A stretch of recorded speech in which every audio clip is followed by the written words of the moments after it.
Tuesday. Boneyard. Tuesday. So Live in the don't back us up. Boneyard. I never know what day it is, man. I'm terrible for that. So we have a very, very special guest tonight, man. Our friend all the way from Montreal. Please introduce yourselves and give us a little history on what you do. I'm John Asher. I run Asher Media Relations out of Montreal, Quebec, Canada. I'm a publicist. You can call me a media relations consultant, press agent, PR guy, promos. I'm the guy that connects pretty much bands with the media for coverage, such as reviews, interviews, radio play, your Spotify ads, live reviews, preview coverage, brand awareness, image awareness. Yeah, the list goes on and on for what needs to be done for PR when bands finish. It almost never stops in that sense, eh? Like, yeah, so I'm the guy that just behind the scenes makes people read or listen about the bands, right? To use the press as a tool to discover, to reach a new fan base, pretty much, right? mm-hmm. That's it in a short more to it. There's a hell of a lot more to it, to the job, but in short. Yeah, no, I hear you there. Like, kind of jumping in the game professionally ourselves, like myself personally, within the last year, there's a lot more that goes on behind the scenes that people even fucking realize, right? Like, they just know they buy their ticket and the band comes on stage and then it's over, you know. Yeah. The months. A lot of unsung heroes behind the scenes, you know, from the PR marketing to the managers to the booking agents to the promoters. You know, there's so many things behind the scenes to break a band, you know. So that's the way the industry goes. Yeah, it's definitely cutthroat like that. Yeah, it's I myself, the experience I've been doing this since 2014, and I love it. I love all the craziness and the chaos and the insanity. And Ryder Johnson says hi. Oh yeah, I remember Ryder from the unexpectedness of the things that go on. I toured with Annihilator, and I remember it was Annihilator and U-Tank and Mason from Australia, and Ryder's band. What were they? Razor, right? Yep. Razor. They opened up the show in Waterloo, I believe, if my memory serves me right. Nice. Yeah, they his band Ripper just put together a new album, Red, White, and Ripped, and it comes out on Canada Day. Oh, and nice. Razor's working on an album right now. It should be ready soon. Right on. Yeah, it should be out soon. So how did you get started doing this? Wasn't even my plan, but it just happened. I actually studied corporate PR at McGill, and I moved to that shit town called Toronto. No. Yeah. No, I graduated from university, and I left Montreal to go to Toronto, and Toronto kind of like, it was actually pretty rough at a university. Nobody gives you jobs, right, even with your piece of paper. Yep. So I tried to find a job. And then after a while, after a lot of like no's in PR, I just decided to come back to Montreal, where I was already established in the music scene from my previous endeavors with the band and stuff and being a concert promoter. And it wasn't really my plan, but it's like I knew the scene, I knew musicians, I knew PR, and just put them together and see what happens. Yeah. And the original plan was to just make some noise, and then a big PR company would come and ask me to come work with them, and they never did. I just kept getting clients after clients and just built it from there, kind of thing. From the ground up, eh? That's pretty phenomenal. So that's what happened. Maybe it was meant to be, hustle. Music industry doesn't stop for nobody. No, that's 100%, man. Like, no, it doesn't. never really had a vacation where nobody bothered me. So No. it's 24/7 on call. Yeah, Yeah. Time zones. I know. Like Yeah. yourself, you work with bands all around the world as well, Yeah. right? So, Yeah. I'm up at 3, 2, 3. Would sleep for an hour, get up, talk to these people in Moscow, go talk to these people in Australia, right? And it's Yeah. like it gets to you after a bit. But how do you deal with all that? Time management, honestly. Yeah.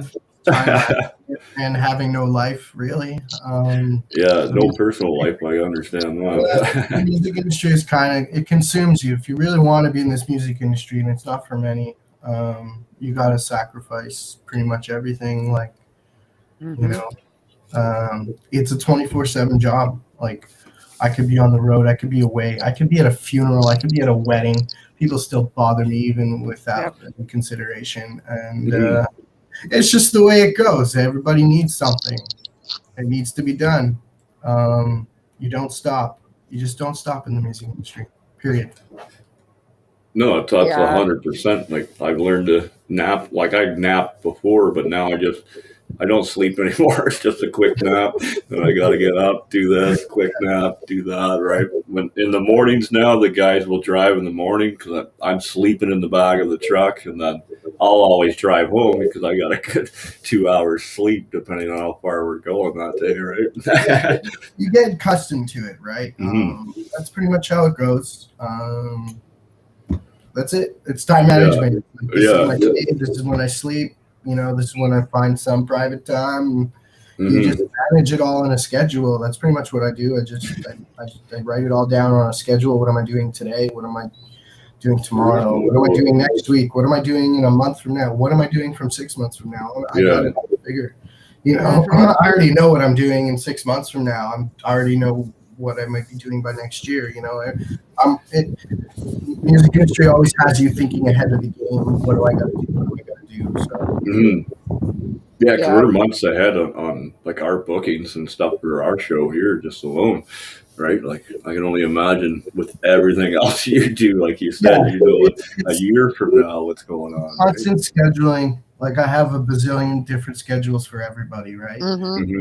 Calendar is my savior. It just with lots of reminders of this and that. So Oh, I got 3 books on the go, and then I'm about to buy a bunch of clocks, so I know what time zone it is in other people's places and shit, right? I have alarms set all day long, and I usually sit down on Sunday and I set my alarms for the entire week, and there's probably 30 or 40 throughout the week, so I can completely identify with time management and scheduling for that, for sure. Especially when your job depends on people, or you being on demand for people. Yeah, it's on call. It's it's an on-call job. Yeah. Like I said, nobody leaves you alone. With when I commented funerals, I've been at funerals and my phone could be on vibrate and people are just constantly bothering me. I told them I was at a funeral or something. They still need something. Well, at work. They'll go, okay, message me later. This is what I need, in hopes that you'll message them back at that moment anyway. But you grow some thick skin for this industry, and that's it. It's perseverance, and you keep trying. You're gonna get knocked down a lot. Before you get back up. So. Yeah, you definitely need to have a drive to want to be, like, you need to want to be in this industry. It's kind of like the kitchen. It's like a sink or swim kind of industry. You either go in head first and you make it, or you sink within the first couple of weeks that you're in this industry. You'll know whether or not you want to be in it. What are some of the favorite bands that you've worked with? Like you still have friendships with them and stuff over the years? A lot of them, man. Right. Like I would say Striker's one of my favorites. Those boys took me out on the road, and I've done 2 album promos with them, 2, and they're just the most genuinely nice guys I've come across in the music industry. And I've toured with them. And yeah, it's been great to enjoy the ride, to see them be successful, all that stuff. They're one of my favorite. Overall, it's just bands who got their stuff organized, and they're one of them. Immortal Guardian's another one out of the States. I really enjoy working. I did their album this year, and then there's Fuck the Facts, and then there's, oh man, the list is so long. There's a good amount of bands that have worked. For the most part, you retain that friendship. I've been finding too a lot. Like, yeah, that too. You make a bond, a friendship too, and that's really important. The music industry is also about building relationships for the long term. A lot of I see, unfortunately, some bands just go into the quick kill and get what they want, and then they don't realize, you're in this industry, you're going to be here for 10, 20, 30, 40 years. I don't. It's a long haul, so you got to build and maintain your friendships. And I like everybody to be my friend, and it doesn't always have to be music industry stuff. We can talk hockey, we can talk other stuff. It could be anything. We're work associates, but also friends, and hang out at the shows, have some beers, listen to the bands that we love, and stuff like that, right? Yeah, have a barbecue and sit out back.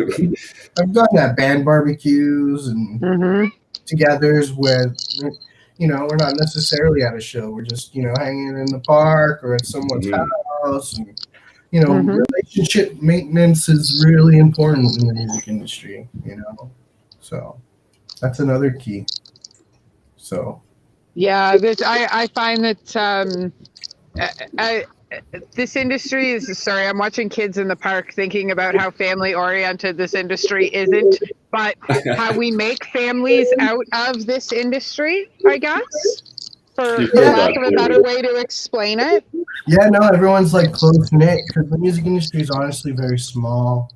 So every part of this country has its clique. The East Coast has its clique, Central Canada has its clique, West Coast has its clique, and everyone's a family. Everyone supports each other, and I've been involved in a lot of them, and that's how it should work. Everyone should just be supporting each other, especially the local scene. I'm a very firm believer on going to local shows and supporting the ground a lot.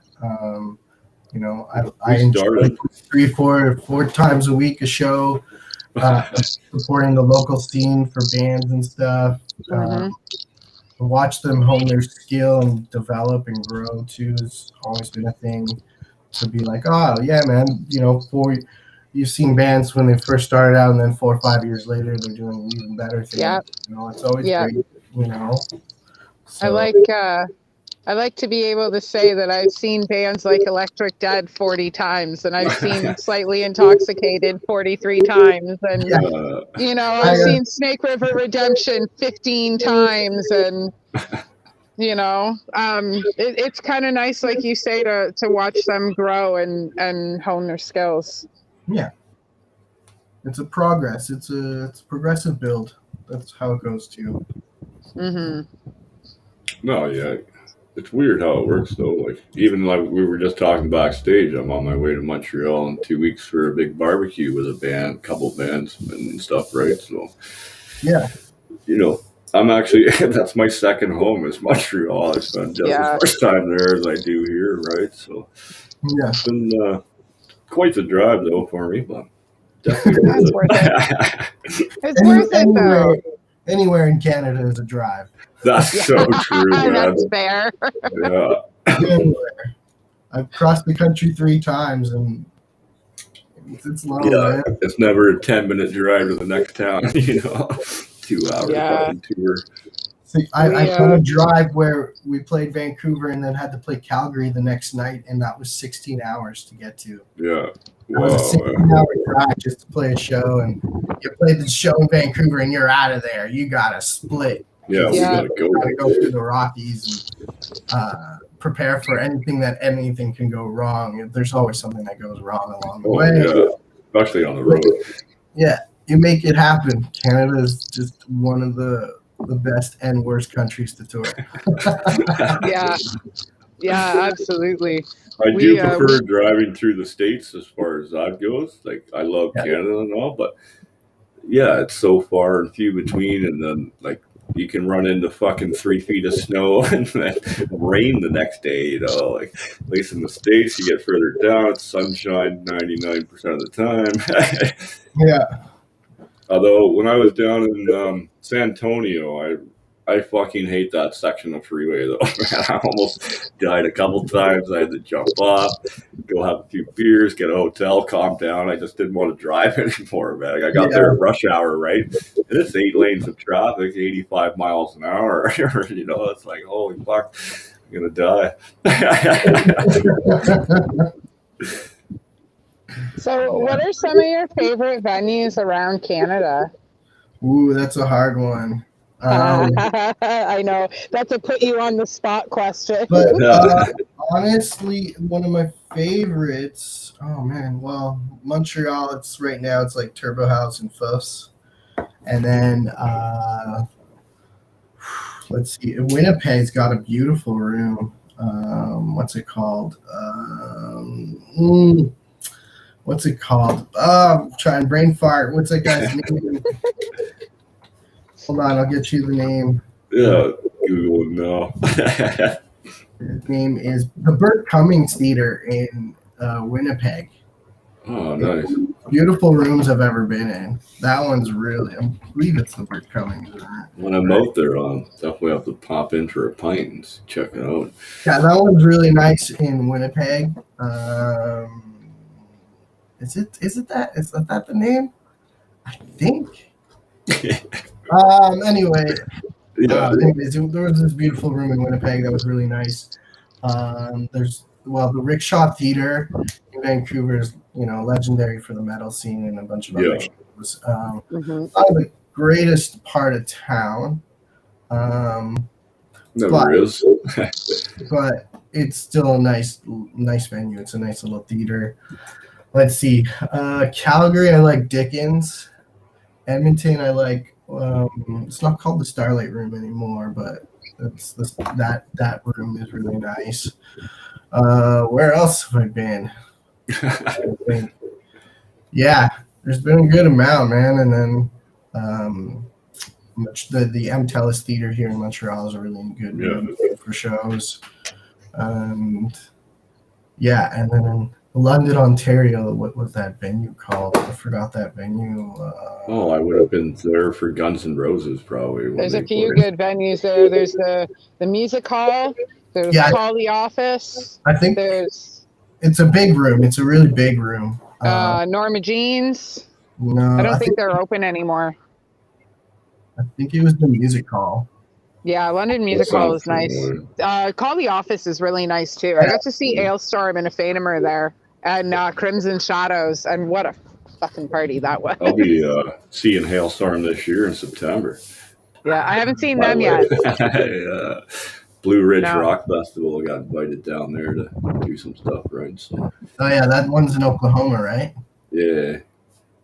I think that's where it is. We got a camper and stuff to fucking take. We got a tour going. It's for my birthday, actually, in September. I'm a couple days after, but it's close enough.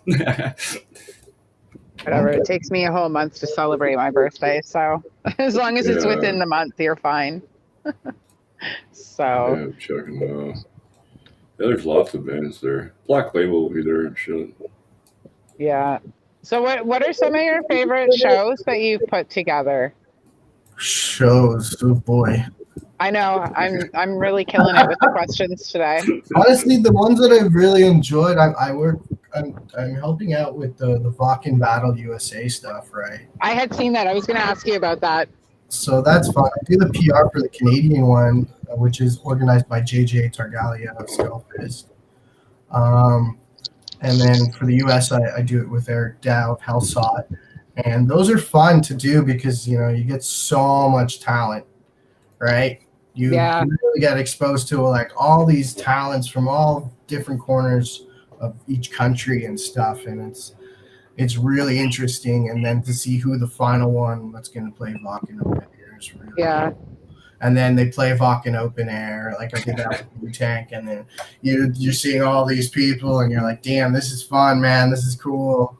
And then yeah, those experiences are always cool. And then, just I think, yeah, it's hard. Like so many, actually. There's been my touring with Mutank, my touring with Striker. Those were fun. I like to go to tours and festivals, and the festivals I work Yeah. to are a lot of fun to be at. I get to reconnect with people from other parts of the country and bands that I know, and then we get to all hang out and just have some beers and catch up, because you can't always do it, over the internet and social media. No, Right. Like, I'm an in-person. I like to be in person with people, Me same. too. and just hang out and stuff and do, so Yeah, like build even that bond. So, like but yeah. before COVID, I would drive to the band, regardless where they were, whether it was Arizona and shit. Like, oh, I'll come see you tomorrow. Oh, sorry, it's 4 days. I'll be there in 4 days, man. Then Yeah. down you go, right? And then Yeah. So, but since all the shit went down, we've had to kind of improvise and kind of stay Yeah. relevant. So we're doing it this way for now. But now that the world's opening up, man, it's all going to be in it's gonna be person back to again. normal by next year. It's slowly opening up now, and I think by next year, 2022, it'll be more full throttle. And people should just be patient and wait. Don't rush this. Yeah, we want to do this right the first time. Yeah. So that's how I see it all. I'm not in a rush to go anywhere. I'm not in a rush to go to any shows actually right now.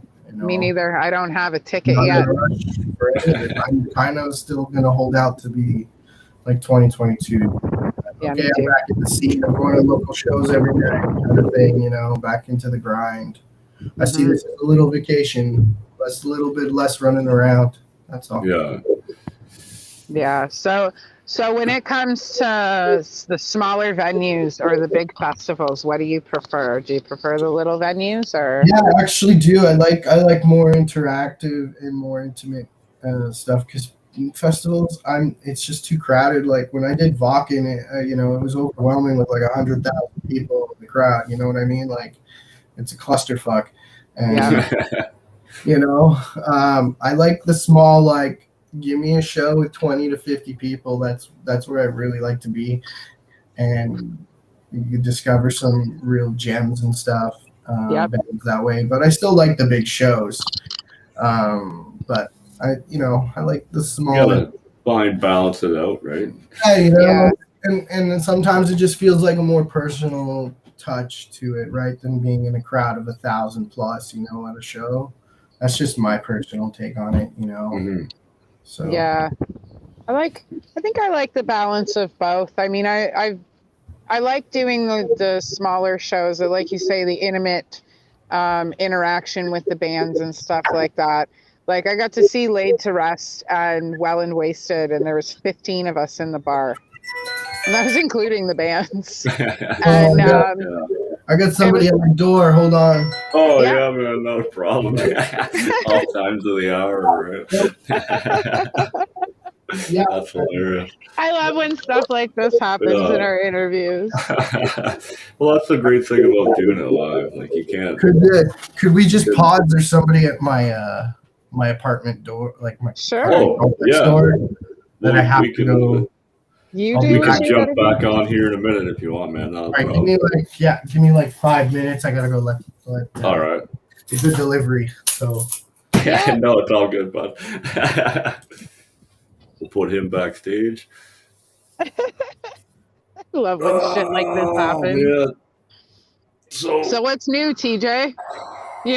Since we haven't had a meeting in a while, what's going on? No, right, lots of shit. So they're sending me away to work like next week. Oh, he's got his dog there. Right on. Oh no. No, not yet. Okay, he's just putting his dog in the camera. Everyone's got their pets. So we got a big trip going. We got Charlotte and Amanda, not you, Amanda, but another Amanda coming to Montreal for the behind the scenes barbecue with Dead Man's Prophecy and stuff, right? Mm-hmm.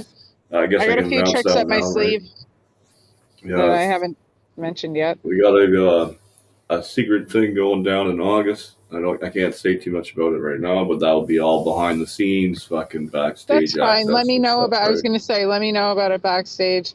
Yeah. I know it's the middle of the week, but maybe we'll do like a half hour of work after the show so that we can, Yeah, yeah, just waiting. Well, I got to FaceTime a couple people too after you though, and then yeah, I know, but get the shows worked out. So guess we're, who helps the show roll? yeah, right. Like, You have to talk to me. yeah, and then so our cooking show is still a go, as far as I know. We're Yep. just waiting for. We have the menu, so our menu's planned around in Vale. So we have a. We're either doing the cabbage rolls. Maybe we'll throw the vote out now. Who wants to see us do the Romanian cabbage rolls or stuffed peppers? And then I'm going to do a traditional bread, and then we're going to do a traditional Cuban dish. We're just waiting on the menu from her, right? And then Right on. so that'll be All fun. right, sweet. And Yeah, then that should be fun. yeah, so our chef is actually a real chef. I don't know, like he's got all his credentials and shit like that. He used to cook for Yep. the Cleveland Indians as Yeah, I their know. It's going personal to be chef so and shit. exciting. So we kind of nailed it with that one. So Yeah, that's going to be really exciting. Yeah, I'm going to talk to my brother probably tomorrow, and Band in a Van should be coming together nicely, probably for the middle of July. yeah. I'm kind of playing that one by ear because it's riding on me passing my driver's test. Yeah, right. Otherwise, That's we're the sitting in study. Adam's driveway in the van. We're not traveling across Canada with Yeah, it. right. Not yet, right? So, well, no. I think I'll do all right though because, like, okay, so here's a weird thing for you. Driving school or driver's tests, I should say, Yeah. opened yesterday, right? You were allowed to start doing your driver's test yesterday. So I was like, yeah, that's amazing. But I had seen on driving school that they don't open till phase 2, which is fucking dumb. Why would the driving school open after the driver's test place? But here's the bonus is because we got to open the world, Ontario got to open 3 days early. So does the driver's school. So they actually open the morning I do my driver's test. Yeah. So I get 3 hours of driving with them, and then I go directly into my G2. Like the universe couldn't have treated me any better. The universe was like, here, you're going to brush up on your driving for 3 hours. Then you're going to go do your test, and then you're going to go home, and you're going to get in your car, and you're going to drive to wherever you want. Yeah. Which is kind of dangerous, actually. But whatever. Well, not really. I almost killed someone today, actually, on the highway. Oh, well, that's not purpose, fantastic. But I was a dick about it, but they fucking put my signal on, driving a 28-foot fucking trailer with the 550, right, pulling around. Yeah. So, here we go. All right, I'm back. Oh, right on. I'll bring you back in. We're talking about how stupid it is that driving school opens after the driver's ed place opens. Like 15 days after. It's actually kind of dumb. Okay.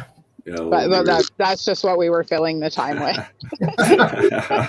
All right. Can I help you? Okay, I'll watch you from over here because I'm in the middle of doing a show. The joys of homeschooling and working at the same time. Kids with you. Yeah. Yeah. So, well, it's nice enough to be outside all day. So we're outside all day. So I know personally because all I've done is ever traveled and been on the road since I was like 14 years old, right? So how do you fare for traveling and like living in your car, the hotel room, and that? I'm easy, man. I'm so used to it now, right? Like, yeah. You just get used to it and just having everything with you on the road. All I need is a laptop to do my job, and then you make sure you have, I've learned from the road is to never get sick. So you make sure you have like I always make sure I have like every single cold medicine there can be. That's really important. And then try to just get as much sleep as possible where and when you can. And then try to eat properly too, man, because all of it balances out, man. But like if you don't sleep enough or you're not eating well enough, Yeah, I find the eating's always been my Being trick. Like, sick on the road's the worst thing, and that's what I've learned. It's just you avoid it, and then like sleeping on a, if you got to sleep on a floor, you sleep on a floor. If you got to sleep in your car, you sleep in your car. I've done that. I've yeah, toured with I sleep on bands, the floor now. I don't even own a bed. Like you know. fucking, just so when I go to the hotel, it's comfortable because there's a Yeah. fucking bed, right? Like, When you're touring, and you don't have the hotel luxury, you crash people's houses, or you crash in the van, or you crash in the car, or you just try to pull in. I've gone 72 hours no sleep, and you just manage that, and then when you're gonna crash, you fucking crash. And oh, you're out now. Yeah, every so often I'm out for like 20 hours, or I just kind of wake up, piss, and then go back to bed. Right. As long as you like I stress, like number one thing is just don't get sick. That you do your best to not get sick, and if you feel like you're getting sick, you work preventions as much as possible. Like, 'cause being sick on the road is the worst. Yep. No, that's so true. Oh yeah, I've got a bottle of oil of oregano in my purse. I've got one in my travel bag. I've got one in my cupboard. I live on that stuff when I travel. Yeah. So because, like you say, prevention is I important. miss the road. I honestly hate being like, during all this COVID stuff, I've been so stir crazy. Like, I'm so character, and I love being at shows and being out. So like, I'm already working on booking my trip. I'm going on a trip list as soon as I can. Right? Like, I'm out of here. I'm trying to find some tours to hop on. I want to get to Europe again, and I want to get across Canada again, and I just want to go. Just go and see people and experience the shows and do whatever. I'm right there with you on that. Like, yeah, me too. This has probably been the hardest thing. It's not been able to go anywhere. You know what I mean? Like, but now that you kind of can cross Ontario and Quebec, or trying to cross country and shit, I'm taking advantage of that right away. Yeah, right? Definitely. Yeah. I know. Right before all of this hit in 2019, I did 144 shows. The most I'd ever done in a year. And it was, I don't know, like, obviously I didn't know this was going to happen, but it was like I knew, I guess. I crammed in as many as I possibly could. Yeah. And I'm glad I did, because like I've literally been sitting on my hands for the last 16 months, just patiently waiting. Like my Primus tickets were refunded to me a couple of weeks ago, and I was so disappointed. I think I cried a little. Yeah, I'm almost positive. What was that? They'll all be back. I know. They need the financial touring, so they'll all be back. So I'm not too heartfelt. Like, I haven't been too hurt that all the shows were canceled. I'm just like, they're gonna be back next year. I'm not worried. Like, they're all gonna be rescheduled. There's too much money at stake for a lot of them, so they have to. Yeah, and it's going to be nice to see, like, because all these bands have just been working and working and working, and like they haven't been touring, like they haven't had the extra to take up their time when it comes to practicing and putting out albums. And like, I know TJ and I talk about this a lot. There's going to be a lot of bands that are just going to go full force and be way better than they've ever been, because they've been hanging around waiting just like the rest of us. Yeah, the smart ones, I know some bands who did not take advantage of this time off, who saw it only as being, they were cynical and just being negative about it all. And then some were being positive and made it the best, So, there is no excuse. I don't care what any band says. There was no excuse not to be creative during this time. Absolutely. No, it's so true, though. That this was the worst time. You're just a lazy musician and you should just quit. Okay, because this was a golden time to be creative and let the juices flow and just get things done. There's I know bands who put out albums and were able to record albums through distance anyways, COVID, so there's no excuse. I have no sympathy for any band that cries that, it was so tough during COVID, we couldn't get anything done. I don't know, man. I met a lot of bands that could get stuff done. Why is that? We've had a lot of bands that never even met each other on the show, but they put an album together, you know. Yeah. I'd be proactive. So- It's part of the music industry, right? That's kind of Mhm. gotta be proactive. So it's do or die. So Yeah. Well, like we said earlier, it's a sink or swim industry. You either come in this and you're able to do it, or you don't. You know, Yeah. you You can't. know real quick whether you got it or not, you know. Yeah. Well, yeah. You know, like I came in as a female writer who doesn't do, you know, the same thing that everybody else does, and it's been relatively easy for me. But I've seen what it can be like for people like you know, there's a million promoters, there's a million bands, there's a million bar owners, there's a million sound guys, there's a million, you know, there's only one of me. shows to go on, you know. Yeah, exactly. You know, there's only one of me, so I don't fight too many people to do what I do. But it's definitely, like you said earlier, TJ, it's definitely a cutthroat industry. And I see what it's like for females in this industry. I can imagine what it's like for males in the industry, because there's way fucking more of you than there are of us. So yeah, like it's interesting to see how people make it, don't make it, how people get treated, how quickly people get snuffed out for the way they treat people. It's definitely an interesting industry to be a part of. Yeah. But if you navigate through all the filth and the shit, Yeah. you always find a piece of gold somewhere and you hang on to that, you know, and you go with it. Yeah, it goes back to relationship building and just networking and knowing who's who. You know, I've gone through this process a bazillion times. You filter out the good people and the bad. It's part of it. I still come across bad people and I come across good people. You just got to filter them out. You know, they come and they go. Everyone comes and goes. Yeah, it's balance. Yep. Pretty much. It's balance and lack of attachment. Like I know that we create families and friends and stuff like that in this industry. It's very close, you know, and a lot of the smaller local areas are very close. Yeah, because that's how you know, you got to start. You know, the local scene is where everybody starts. Yeah, that's right. No band should ever forget that. You're nothing without your local scene. No, yeah, absolutely. And then every show when we do have the bands on, who the fuck's in your local scene? Who's playing? Who should we be watching out for? You know? Yeah.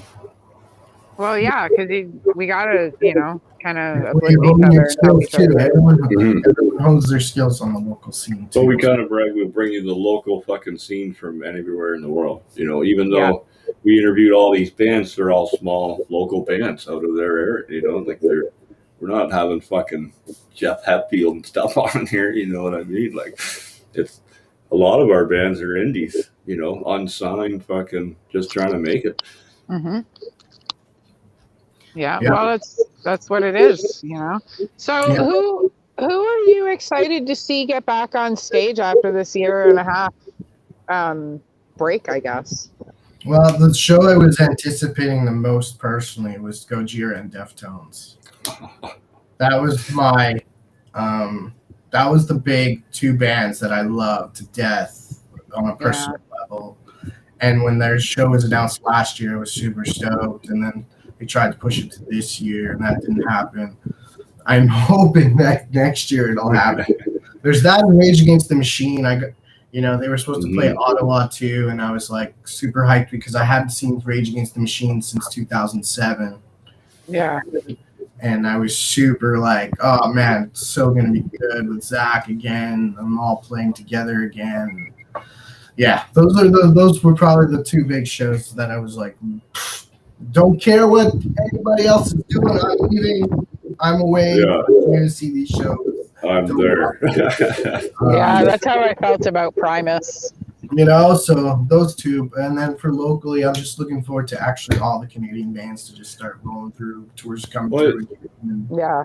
I never realized how much I missed just going to the local pub and watching their local dude play while I drink a pint on the patio, you know. And I just crazy. We seen the people sitting on the patio yesterday when we got our dinner after work and shit. And it was like, that's all I wanted to do. But they were so full because you had to make reservations to even get onto the fucking patio, right? Like, but I'm looking forward to like just rekindling everything again. I haven't seen some people that I used to hang out with all the time at the scene, see at the shows. I haven't seen them in over a year, so I'm looking forward to like reconnecting, getting some beers, listening to the bands, and catching up with everybody, because I don't like to sit on Facebook and try to catch up completely with everybody. Yeah. I like the one-on-one. Let's have a beer. What's been going on with your life? What's new? What did you guys do during COVID? You know what I kind of mean? I've kind of been like distance and just been concentrating on my work, and that's it.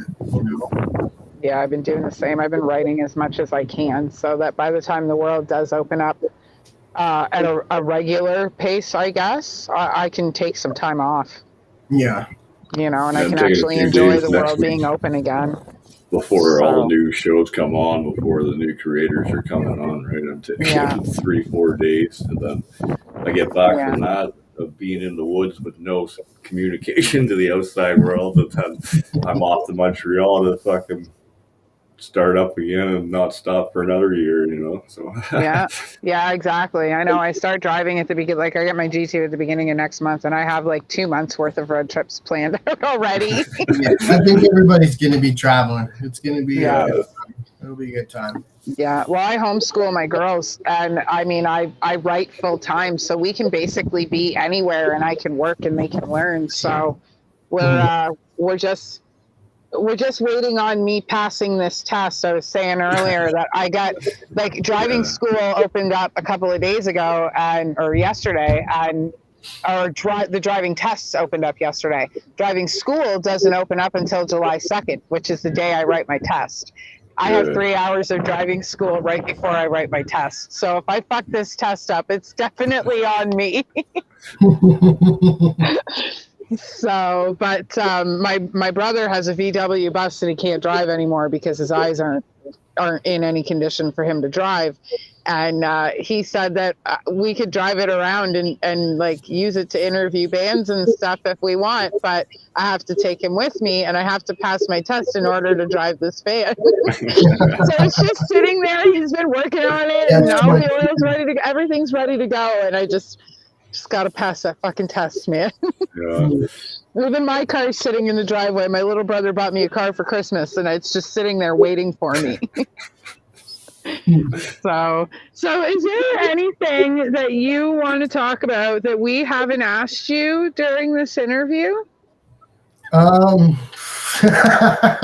so many things. I know it's such a loaded question. Well, we can always have you on for another day, and we cover all that shit, and then another day, and then once a month you just come on and Right. We can certainly do this again, and if you're interested, I definitely like to add your profile to Sofa City Sounds as well. Yeah, sure, go for it. Like Sweet. More word out there about everybody and anything is good. Yeah. Support your local scene, people. Yeah, absolutely. A lot of bands just approach me and sometimes just ask what PR is, and so I always explain it. But usually, if the band needs to be explained what PR is, then kind of usually means they're not ready yet. That too. I believe that some bands should try PR on their own to see how difficult the job it is first, and then you realize, that's when there's certain moments to get PR too.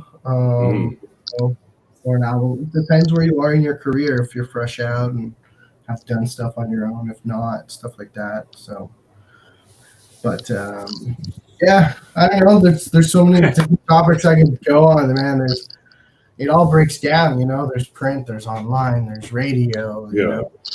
So I got a quick little question, since you're a man of many trades here. Like when you're on the road doing, say, you're touring with the band, are you booking their hotel room and all that on top of that? Or is that all?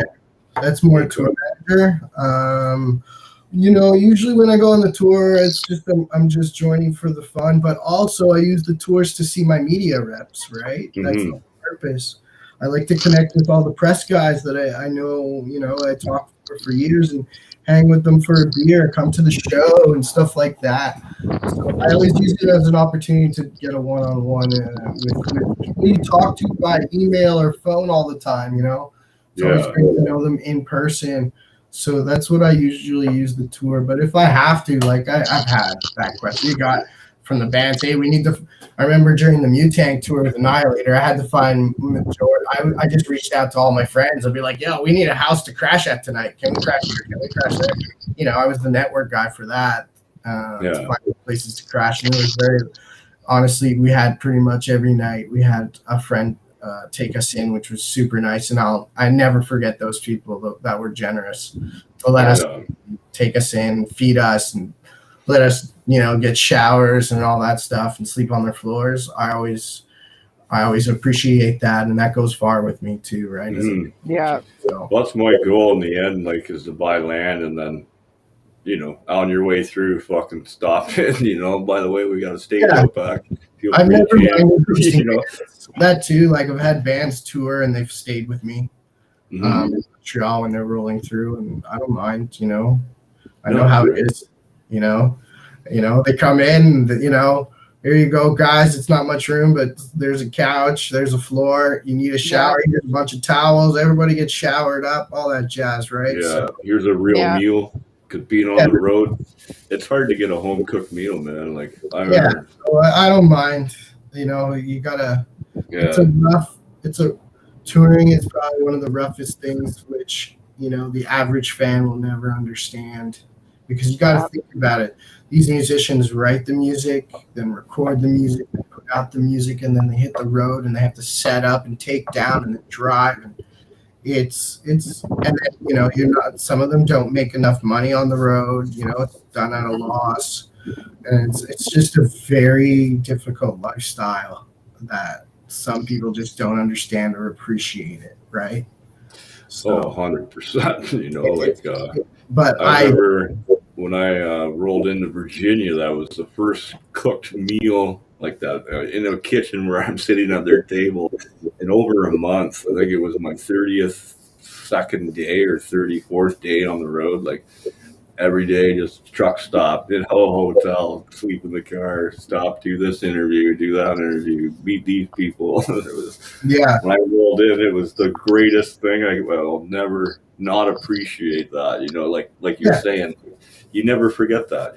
Yeah, and the friends too. You make a lot of new friends on the road. That too. I love just making new friends in every new city. Every day is different, and you make new friends, and it's super fun and super cool. Yeah. So I love that I have friends in every single city across Canada. No, it's amazing. That's I can go almost anywhere in the world and technically have a couch to crash on in that sense. Yeah, definitely. So, and then along with that question too, for the tours, I'll set up the interviews too. Like when I'm on the road, we'll do radio. I'll let the radio stations do interviews. We'll invite some of the press guys to come to the show to do interviews or live reviews, stuff like that. Hang out with the band. You need that personal approach. The bands need that personal approach with the media too. You need to, can't all just be internet and stuff. No, it's too impersonal. I don't know. I'm like yourself. I'd rather sit down at a table with you, drink some beers, and shoot the shit than email every other day or fucking Messenger, Instagram, all these different platforms. To manage, right? Yeah. When you sit down over a beer, that's where your connection is made. Yeah. Can I help you? Sorry, guys. It's definitely important, man. That's sort of how the show started, was dinner and a conversation with pretty well anyone who would come on the show. And then we slowly focused her down to kind of focus on music this year, right? See how that goes. And, people within the industry and stuff, right? I wouldn't have it any other way now, Yeah, definitely. Yeah, it's going to be a lot of fun to see where things go after all of us being still for this last year and a half. Yeah, I think it's going to be fruitful. I think so definitely. Too, man. Next year is going to be huge. I know. And we're all going to look back and be like, fuck yeah, remember that? That was shit. Yeah. Whatever. Yeah. That's bullshit that was. Yeah. It'll be a thing of the past soon enough, right? So. Oh yeah. So where can we find you? Where's all your everywhere and anywhere. No. I'm on, well, of course, the Fache book, at facebook.com/Asher Media Relations, Instagram at Asher Media, Twitter at Asher Media. My email is pretty easy to remember, ashermedia@gmail. Yeah, I love their picture on that. That's how I find you in the months of the I chaos. easy to find. You just even Google Asher Media PR, and you'll find Comes me. right up. Get the bag. Now, we do have a new email now that we became a legit company and that. So I'll be sending you the new email to be tagging back and forth about bands and having them on the show and stuff. So Yeah, I'll get put all the that over Sofa to you City info shortly, in there 'cause, too. yeah, right now it's my personal email, and I'm finding everything I'm getting drowned out. It's not fair to you guys. It's not fair to the bands and stuff. So we went ahead and purchased our domain and all that shit. Got a new email. I'll get that over to you right after the show here, man. Okay. Yeah. Send me a little test email so I know you got her, and then that way the three of us that run the show, we all look at it now. It's not just my personal shit now. So Yeah. So one of somebody three will get back people to you will right be away. watching the emails and taking care of that properly now. So yeah. So well, it's absolutely been a slice, man. I'm so grateful that you were able to do this interview with us today. Yeah, no problem. Thanks for inviting me. Like, I always like to chat and make new friends. So this is great. Yeah, for sure, right? definitely. And then now I know you're right in Montreal. Next time I'm in town, Yeah, so when you're here, just give me a shout. Actually, like, try to make it out. I'm curious to know what that event is, right? Maybe we'll have you over for the barbecue and stuff then. Yeah, like Saturday night. So I'll touch base with you for sure. We'll arrange something for sure, man.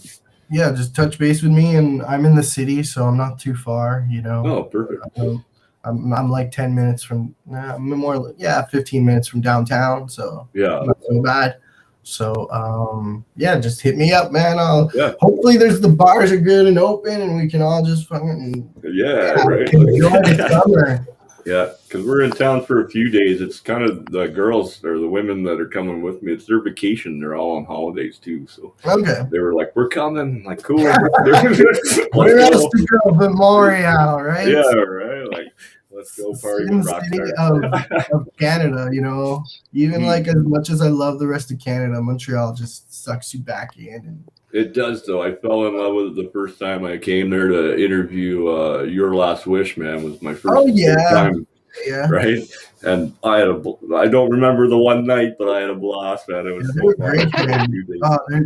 They're seriously talented. They're one of my favorites in like Montreal. Oh, yeah. Yeah. Roxanne and Peter and them. Yeah. Yeah, we became real good friends over the past year since I first interviewed them, right? We just had them on. They were recently. just on the show. Oh, nice. Yeah. So they were just on the show. Yeah. So that's funny how you feel about Montreal sucking you back in. That's how I feel about Niagara Falls. I've been here my whole life, and I moved out to Newfoundland for a year in 2015, and and it's beautiful, man. I lived on the side of the mountain and right in front of the ocean, and I wanted to come home every day. As much as I loved it out there. Something about man. There's something about the falls that just pulls you back in. I was down there this morning. I considered at one point when I was younger, I was like, Niagara Falls, man, those falls every day. Because growing up as a kid, those vacations to see Niagara Falls were just magical for me. Oh yeah, right. I was just like, this is insane. This is like nature, and like it's best. Like holy cow. I was down there this morning hanging around the falls, man. I that's my Toronto is my home away from home. I grew up in between here and Toronto because my grandparents lived there, my aunts, my cousins and stuff. And it was just my mom and I, and then my sisters that lived here in Niagara Falls. So I grew up going back and forth, and I tried living in Toronto. I was there for like 3 months. I came home. Mm-hmm. I lived in St. Catharines with my boyfriend, came home. I went to Newfoundland with my husband, came home. I was always home. I always wanted to come home. A lot of the times I never lived anywhere. I work. I've always had a job that put me in hotels. We were always out of town working. I don't know. I worked for the railroad for a while. Fuck, they had me up in Sault Ste. Marie and stuff for a long time. Right? I was in Wisconsin. You're a road hog. Yeah. I always call it a nomad, just always wandering, right? But I gotta say, like Montreal is one city I feel at home when I'm there, and not so much Ontario now. A lot of my family has moved out and away from Ontario, so like when I first came back to Canada, that's why I moved to Ontario, is because my Ma's and them are here and all that, and they moved out 6 months after I come back. I'm like, well, why the fuck am I still here, right? And then the world shut down, so I've been kind of stuck here for now. But you know, Georgia back home. Every time I roll into that state, I love that place, man. Yeah, on my hit list. Mm-hmm. It's nice there, man. I know quite a few people there. I kind of grew up there off and on my whole life, right? So back and forth. So I got the dual, so I can work both sides of the border and stuff. And so it's paid off in the end for sure. Oh, absolutely. I bet it has. Yeah, just leave it. Here, just throw it definitely conditioned me to do what I do. That's for sure. Oh, for sure. You're right. So. For sure. Oh, my battery's at 15%. I got 15 more minutes before my phone dies. It's been awesome. I could talk for another hour, but I'm starving. I gotta eat. And... I gotta get back to actually people messaging me left and right. Okay, well, I requested you on Facebook today, and we'll send you the email, and I'll get to you probably within the next week about Sofa City. I got to sort out some of the bands that we've got for the books before I move any further, or I'm going to lose where I am. There's so many bands. But we'll definitely keep in touch. We'll do this again. It's been a fantastic interview. Thank you so much. Thanks again for having me. With my boys in town and see if it's cool if you come on by. I'm sure there's not going to be a problem, you know what I mean? And we'll have you on over in 2 weeks. Yeah. But either way, I will make it over to wherever you are and have a beer for sure, and we'll sit down and have a pint either way. All right. Sounds good. Excellent. Take us out of here, TJ.